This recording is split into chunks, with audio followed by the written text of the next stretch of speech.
What's going on YouTube? Dave back again, and today we're taking a look at all the parts that came in the package for the Exia Dark Matter conversion kit from Infinite Dimensions. Now this does look a lot more significant with it laid out like this. I do have the lights kind of low, make it kind of intimate. With this all laid out, it looks much more significant than it did before. And as you can see, there are a lot of doubles. Now, if you remember, I showed you a packet of white parts, and I have those laid out with their matching other resin part. It seems like they added pieces that maybe be a little more fragile. I'm not too sure. I've looked at them nice and close. They look identical. But paying attention, each of the parts either seem to be moving or have parts to it that attach to them. So I don't know if maybe they're a little more flexible, maybe a little bit easier to work with. I am not exactly sure, but we will find that out when we get to it. As you can see, there's some of the skirt pieces over here, but they have the ball joint attachments right there. Some more pieces here. They tripled up on all these. This is the waist extension over here. I think these go for the hips for the weapons. And I think, if I'm correct, these are for the shoulder units. But so far, I am super pleased with how everything looked. Right now, I am going to separate everything into packets per the instructions, being head, waist, legs, arms, things like that.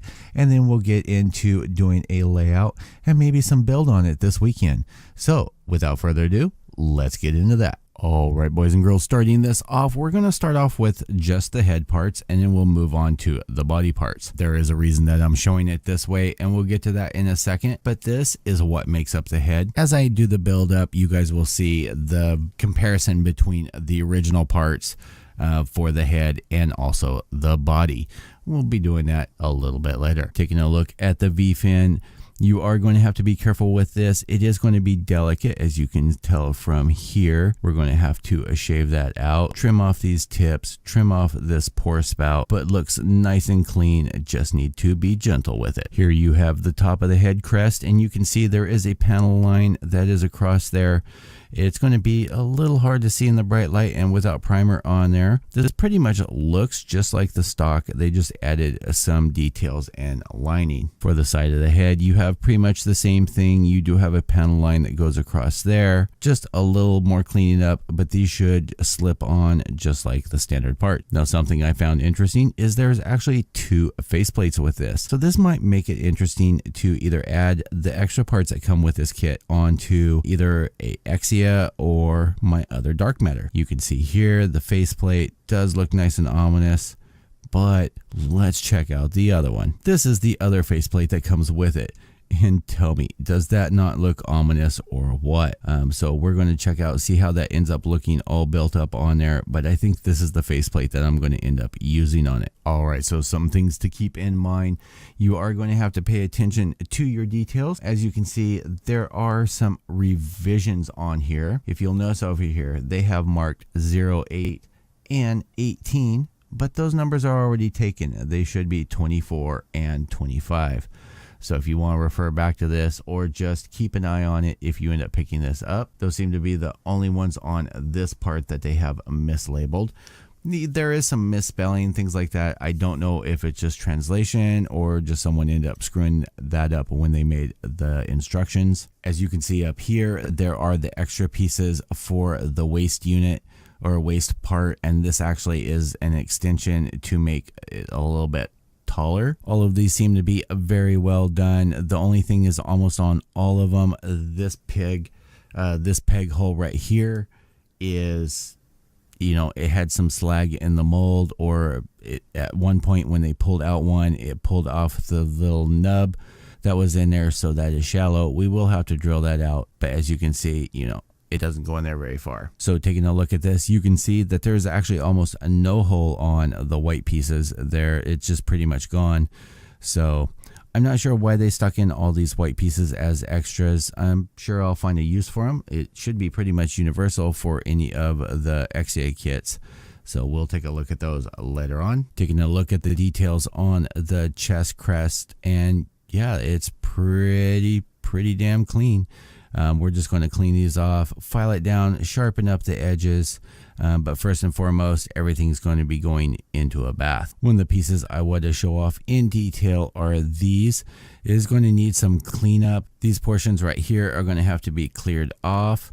And as you can see right there, there is a super thin part. So we will actually build that up on the backside with some putty and get that all cleared up. Clear out the slot there because I'm pretty sure that's supposed to be open for detail. Taking a look at the other side, it's a little bit better.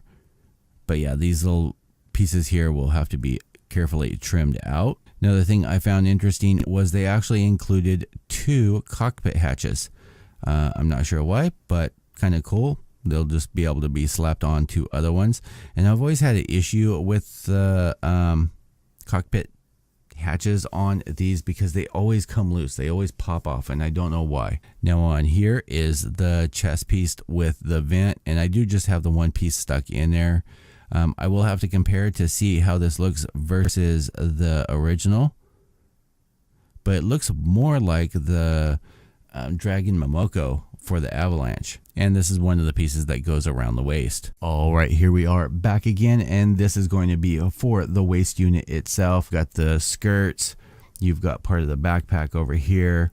Now, as you can see, I've had to do some revisions on here. You'll see this part here is actually on the flop side of this. I added the numbers up here. I had to correct their numbers over here because they were incorrect. I don't know what they were really thinking on that, but you know, it is incorrect. So I have actually fixed those for your own reference. But as you can see, I'm not going to get into a super close-up detail. You can see how crisp the lines are and everything on here. Pretty simple. You know, I take pride in showing you guys conversions and things like this because, well, you know, when I'm going to looking for something on, I go to YouTube and there are no comprehensive, up close, detailed, you know, videos on infinite dimensions or, you know, really conversion things. There's pretty much, here's what comes in the package and here's maybe what it looks like done. I do like how they ended up doing this so the parts are movable. These pieces here are nice and clean. I might have to clean up this little line right here a little bit, but this is going to add just some great detail to it. You know, if you end up having to do anything, it's just taking a chisel or even, you know, a needle and cleaning up some of the lines just to make them all uniform. All right, here we are with the arms and the shoulders. As you can see, we have all the parts laid out here. I, again, love these hands. I'll show you a little bit closer here in a second. And they so fit that other faceplate that I'm going to be using. Again, you will see I had to change around some of the numbers on here. Pretty simple. I mean, if you pay attention, it's no big deal. But for me, it's kind of OCD. Just keep this shit, keep it straight. It's not really a big deal with something this minor having the numbers correct. But for me, it's kind of an OCD thing. Just keep it straight, keep it simple. Now looking at these hands all nice and close, and look at the detail on here. Nice and crisp and clean, and these tips are actually quite sharp. Now on these other hands, you can see here, they are completely closed up. We might have to do some modifications if we're wanting it to hold one of the weapons. We'll see what ends up coming when we get to that. There are caps for the back of the hands, being these, and you do have some others. You can see here that it is molded on there. I almost kind of like it without those on the back of the hands, but we'll kind of play that by ear because that kind of looks cool as it is. You've got some of these pieces with the added detail, and again, you can kind of see some variation in this line right here. We'll just go through it 2 or 3 passes with a BMC chisel or one of my other panel line tools, and I'll clear that up right quick. Some of what you will see variations on the outside, that is actually just a mold release, and once that gets washed up, that will be, you know, pretty much all uniform. Again, here's one of the other pieces with the detail, and when I see stuff like this, what that is, that's actually a piece of the mold. So, you know, I kind of feel bad for the people that will get one after, because now there's going to be a little blemish or bleb that's on there, part of the shoulder detail.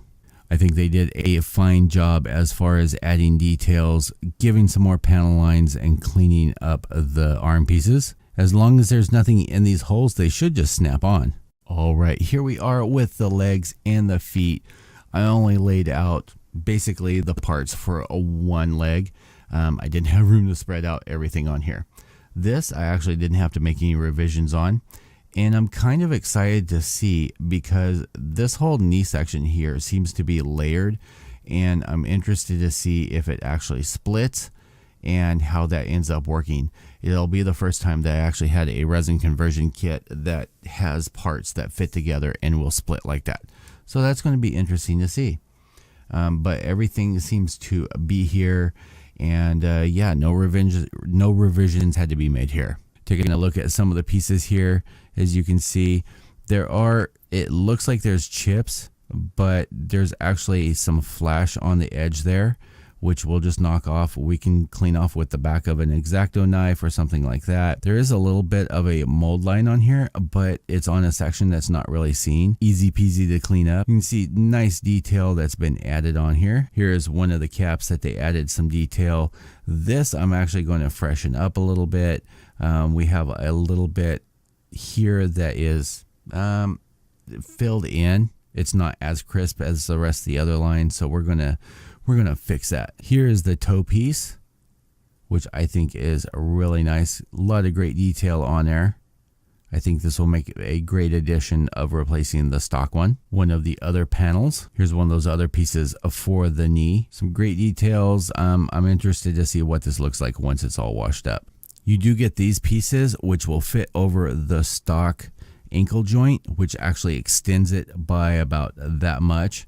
So again, this is going to make it even taller than your standard. You are going to definitely want to glue and pin this, or at least glue it really well. That way it doesn't fall apart on you. Here's part for the toe, bottom of the feet detail.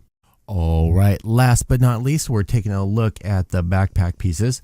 And this, of course, is only one side of it because, well, they take up a lot of space. So I did end up adding in the white pieces that are for this. As you remember, there were white pieces further back in the kit, and I just ended up not showing those because, to be honest, the yellow resin pieces were better quality than the white. You can see here that I ended up having to add some details as far as what goes to what. Actually ended up having to add in, they didn't give any instructions at all for where these pieces go, and they actually go right here. I don't quite understand these instructions because they don't say anywhere in there what the C numbers are. So I don't know what to do with that. As I said before, taking a look here, I know the white is going to be harder to see, but you can see that the yellow resin is actually a little bit crisper than the white. So I don't know if they did it for durability purposes or what. They seem to be exactly the same, just a different type of resin. One of the things I did end up noticing is if you see on here, look how crisp the internal is versus the white one, which seems to just be all sludgy. I'm not sure which was supposed to be the original and which was the other, but I'm going to be sticking with the yellow. Same thing with these. The yellow just seems to be crisper and better all the way around, but we'll end up seeing what ends up happening. Taking a look at this, again, the texture is just very nice and smooth. It's just something that you have to have in your hand. Edges are nice and crisp. There's a little, I don't know, casting flaw. I don't know what that is on there. But easy to clean up. What looks like just the edges are all chipped. If you look from this way, you can see, there's just a flash edging on there. Easily removable. And once that's done, those edges will be pretty clean. And again, you can see that detail in there. It's little things like that that just, stands out for me and that I really enjoy. One of the other pieces that are on there, part of the shoulder unit there, nice and detailed. You have this piece. I'm surprised that they even got that detail in there the way that is. I am going to hit the holes with, a little micro screwdriver or drill bit just to crisp those up, but not bad at all. You know what? I have to say, like right there, just clean that out a little bit, just a little sludge in there. I have to say this probably has to be one other than SMS. SMS probably has some of the best castings I have ever had on their kits. I have never had a flaw with theirs. Other companies have tried to reproduce their castings and just failed miserably, and they all end up being warped or small. And but you know what? This seems to be a pretty damn nice. You got the pour spout there. We are going to have to clean up that bleb a little bit, but no biggie. All right, boys and girls, this was a comprehensive look at all the parts, the revisions on the instruction booklet. These are going to be going into a bath to let it soak overnight, and then we'll run it through some hot soapy water tomorrow, get these all cleaned up, start removing tabs and everything, and hopefully get some primer on this bad boy this weekend. Let me know down in the comment section, do you guys want to see me see this as I am building it up and doing some modifications? Do you want to see how to do panel lines, things like that? Just let me know down there, and I will see what I can do to help you guys out and keep you entertained. I want to thank you guys so much for the support, just keeping up with me, watching my videos, keeping up with my little lags in between videos when I just sit and play video games and I don't do much, or I'm just super swamped with work, and by the time I get off, I don't even feel like opening my eyes. I will see you guys all in the next video. Peace out, YouTube.